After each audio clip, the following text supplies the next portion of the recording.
السلام عليكم ورحمة الله وبركاته. أهلا بكم في قناة العشاب الصغير. احنا بقالنا فترة كبيرة أوي بعيد عن التسجيل، بس إن شاء الله تعالى الفترة الجاية يبقى فيه شوية تسجيلات حلوة في مقادير أحسن. هنشوف مقادير بالظبط، هنعملها بالجرامات برضه عشان الناس اللي هي طلبت مني موضوع المعلقة مش متوافق معاها، هنعملها بالجرامات. أعتقد كل البيوت النهاردة موجود فيها الميزان الحساس سواء الصغير أو الكبير، هنقدر نعمل مقادير مظبوطة. الصيف داخل علينا ومحتاجين الفاست فود والاكل السريع والكلام زي كده.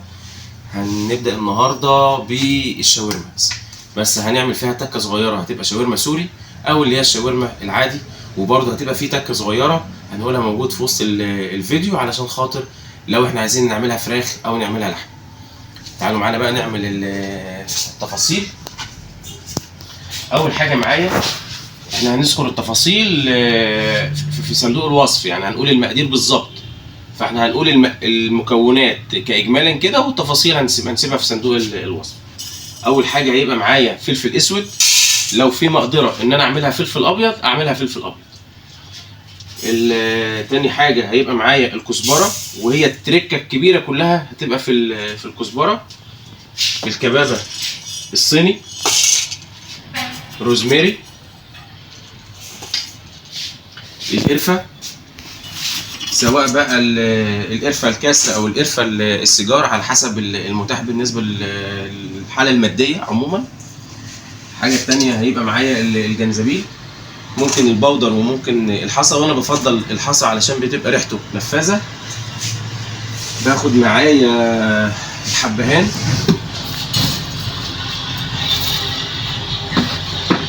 جوز الطيب،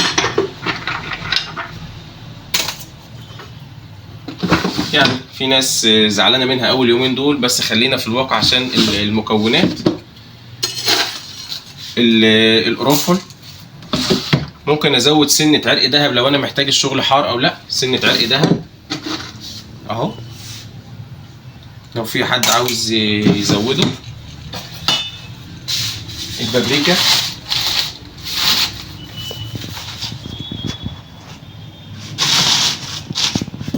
ورق اللوري، معايا كده. انا تقريبا خلصت كل الاجمال هنا. هيبقى معايا بقى اللي هي الحاجات اللي هي بتعمل زي صفار او ما بتغمقش لون بهارات الفراخ او بهارات الشاورما، اللي هي زي الكاري والكركم. الزعتر، وده طبعا من الاساسيات علشان الريحه الحلوه.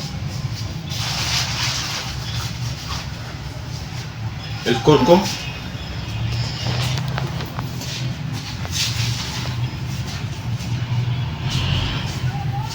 الكاري.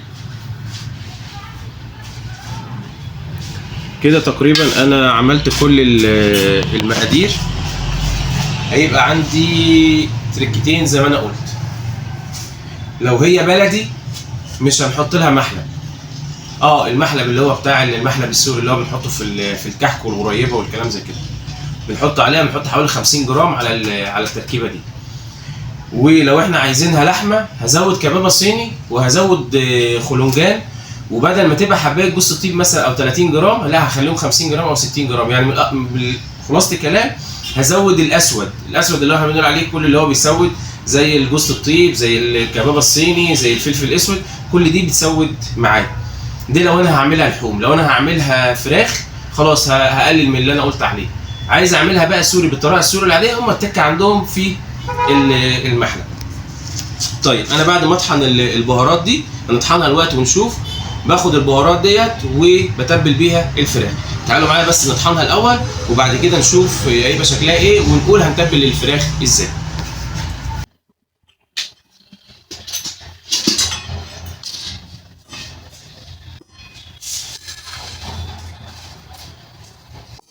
كده انا حطيت كل المكونات.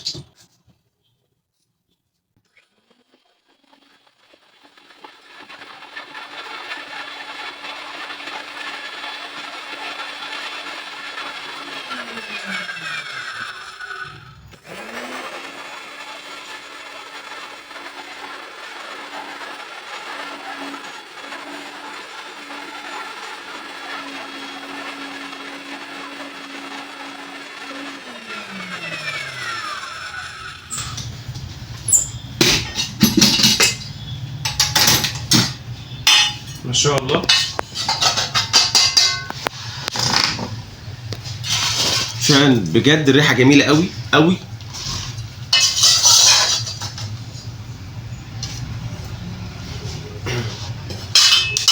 ريحتها حلوه.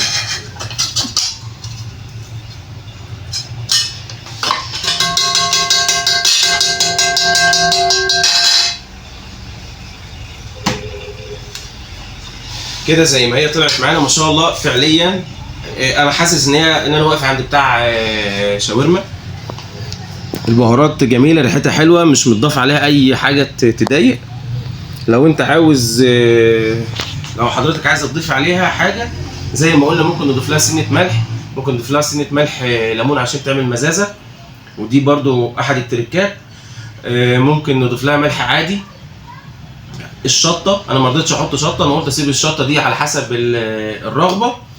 وزي ما احنا قلنا المحلب علشان تبقى شبه الخلطه السوري.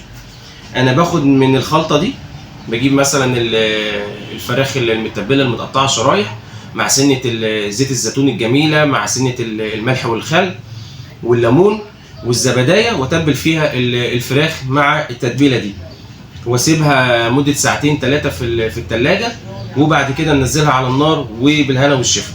لو عاوزين تتابعوا معايا هنزل دلوقتي الخلطه بتاعت الكريب ان شاء الله، هكملها اعملها تكمله في الفيديو. لو احنا عاوزين نعمل الشاورما سندوتشات او عايزين نعملها كريبات، انتظروني هعملها دلوقتي حالا. تعالوا معانا بقى نبدا المكونات بتاعت الكريب. احنا كل اللي احنا هنعمله هناخد شويه البهارات دول وهيضافوا على العجينه بتاعته علشان يبقى نفس الموضوع. هي عباره عن كاري، بهارات فراخ او بهارات لحمه على حسب انت هتعمل يعني النوع هيبقى ايه، هيبقى فراخ ولا هتبقى لحمه، فلفل اسود والثوم البودر. احنا هنا معانا السماق استخدامه بس ممكن علشان يدي مزازه. لو انت عندك ملح ليمون ضيفي ملح ليمون، عايزه تضيفي السماق ضيفي السماق، شوف اللي انت عاوزاه ايه وايه اللي يريحك. السماق هيفرق معايا بس في تتبيله البصله، ما تبقاش مقرمشه، يعني ما تبقاش فيها طعم البصل، لا هتبقى مجرنشه حلوه كده، طعمها حلو وسهله سهله المدغ. يبقى انا كده عملت معايا بهارات الشاورما، وقلنا التركه بتاعتها سوري او لحمه او فراخ، ودي التتبيله بتاعت الكريب اللي هي توابل الكريب، وادى السماق. لو انتم محتاجين حاجه احنا ان شاء الله هنكمل السلسله كامله على طول كلها على بعضها، جميع انواع البهارات معانا حوالي 14 او 15 نوع بهارات. لو في حاجه كلموني، هسيب رقم التليفون معاكم، ولو في حد محتاج بهارات ممكن نوصلها له شحن، مفيش اي مشاكل. المحل بتاعنا محل الشيخ العطارين، الستاموني بالقاس دقهليه، وهيبقى متاح شحن لاي مكان. ولو حد عاوز يتعلم حاجه معينه يسالني عليها، انا تحت امركم، واشوفكم على خير في الفيديو الجاي ان شاء الله. والسلام عليكم ورحمه الله وبركاته.